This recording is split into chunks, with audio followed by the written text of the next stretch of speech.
បាទជំរាបសួរពុកម៉ែបងប្អូនទាំងអស់គ្នានៅក្នុងសង្គម YouTube បាទណាបាទថ្ងៃនេះខ្ញុំដាក់ចែកជាវនៅវត្ថុស័ក្តិសិទ្ធិជារបស់កម្ររបស់ដូនតាបរមបុរាណដូនតាខ្មែរយើងណាបាទអានេះគេហៅថាផូស៊ីលថ្មអាថ័នកូនសង្កត់សង្វារពេជ្របាទណាថ្មអាថ័នកូនសង្កត់សង្វារពេជ្របាទនេះសនេះគឺកូនសង្កត់ណាបាទកូនសង្កត់សង្វារពេជ្រនេះកូនសាច់ខ្យងណា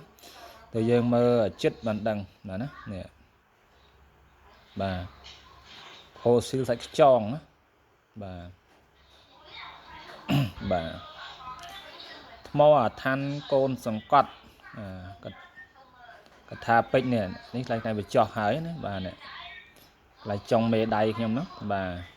អាហ្នឹងគេហៅកូនសង្កត់ឬក៏សង្វារពេជ្រហ្នឹងឯងបា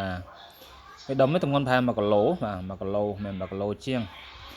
បាទដាក់ផុសចែកជាវណាថ្មអាថ័នកូនសង្កត់សង្វារពេជ្របាទណាបាត់របស់នេះគឺមហាប្រសេសប្រសើរត្រង់ថាយើងដាក់តាមខ្លួនយើងមានសារជាតិជាតិពុលឬក៏មានមុនខ្មៅអីមានសល់សេះសល់អំពើអំពន់មុនខ្មៅអីចឹងណាឬក៏មានជាតិពុលជាតិពឹសក្នុងខ្លួនហ្នឹងយើងពាក់ធ្វើជាកម្មពាក់ស្រោបបាទស្រោបចេញពីសាច់យើងមកតឹងស្បែកតឹងសាច់អីហ្នឹងគឺយើងពាក់ទៅល្អហ្នឹងហើយវាស្រោបយើងតែម្ដងអញ្ចឹងខ្ញុំមានបទពិសោធន៍ហើយអង្គកម្មរបស់ខ្ញុំមានគឺខ្ញុំពាក់បាទ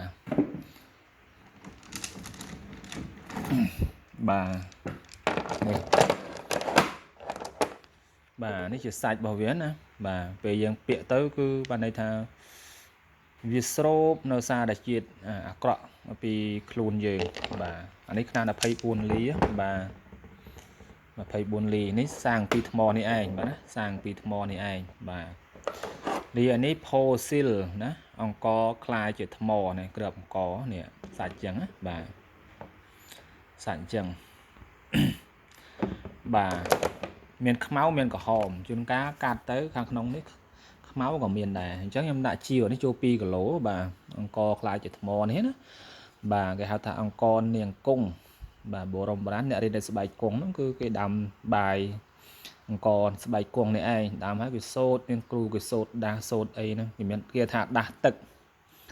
បាទដាស់ទឹកដាស់អង្គអញ្ចឹងទៅហើយគេថា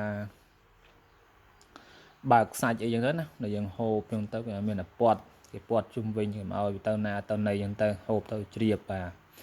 អានេះអង្គខ្លាចជាថ្មអង្គពណ៌ក្រហមវាតាមរ៉ែទេអញ្ចឹងតាមសាច់រ៉ែទៅវាកន្លែងណាពណ៌ទាំងក្រហមទៅវាទៅជាផូស៊ីលក្រហមទៅបាទអញ្ចឹងឆ្លាញ់ពេញចិត្តអាចចែកជាវបានណាអានេះកម្មនេះសាងពីបញ្ញាក្អែក108មុខគេបិទចូលគ្នាណាគេលុញអានេះជាគុជកាឌីបាទណាគុជកាឌីខ្នាត9-10លី9-10លីឬ8-10លីនេះ8-10លីបាទណា8-10លីកម្មនេះ20លីបាទណាបាទនេះខ្នាត20លីទាំងពីរហ្នឹងប៉ុន្តែអង្គកម្មនេះមានម្ចាស់ហើយណាគាត់កក់ទុកហើយទាំងពីរហ្នឹងឯងបាទអស់លោកដែលស្រឡាញ់ហ្នឹងគាត់ឃើញគាត់កក់ទុកបាទណាដល់ខ្ញុំដាស់ប្រសិទ្ធិចឹងទៅបាទអញ្ចឹងថ្ងៃនេះអង្គខ្លាយជាថ្មនេះគឺតំណាងឲ្យភាពត្រជាក់ត្រជុំចរំចរើនដាក់នៅផ្ទះអ្នកណាអ្នកនោះមានតែលៀបមានតែជ័យរកស៊ីមិនចេះអស់ណាមិនចេះខាតអញ្ចឹងទៅថ្មអង្គខ្លាយជាថ្មតំណាងឲ្យភាពមានបានដាក់នៅតំណាគឺនៅតំនោះមិនចេះរិចមិនចេះរិលអញ្ចឹងណាអញ្ចឹងខ្ញុំឆ្លាក់ព្រះសីវលីព្រះកំចាយព្រះបិទមុខក៏បានដែរព្រះមួយណាក៏ដោយឲ្យឈ្មោះថាសាវកប្រពុតឬក៏ប្រពុតគឺគោរពបានគ្រប់ដានបាទគ្រប់ដានខាងណាក៏ត្រូវដែរខ្ញុំថាបិទមុខរាងការងាររស់ស៊ីអីរាំងស្ទះអត់ទេបាទព្រោះលោកបានសម្រេចដោយបុណ្យបាទដោយបុណ្យមុនលោកកើតជាព្រះហ្នឹងគឺលោកកសាងបារមីបាទទានបារមីសិលបារមីបរមត្តបារមីអញ្ចឹងណាបារមីទាំង30នោះយើងសូត្រទៅណាហ្នឹងហើយ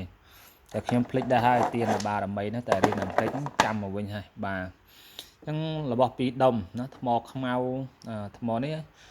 ថ្មអាថ័នកូនសង្កត់សង្វារពេជ្រក៏ខ្ញុំជាវថ្មអាថ័នណា អង្គនាងគង់ខ្លាចជាថ្មនេះខ្ញុំជាវដែរមានពណ៌ខ្មៅពណ៌ក្រហមតែពណ៌ខ្មៅខ្ញុំឲ្យជាងឆ្លាក់បាទស្រឡាញ់ពេញចិត្តអាចចែកជាវបានណាអាចចែកជាវបានតាមលេខ Telegram របស់ខ្ញុំបាទណាបាទសូមអរគុណសូមជម្រាបលា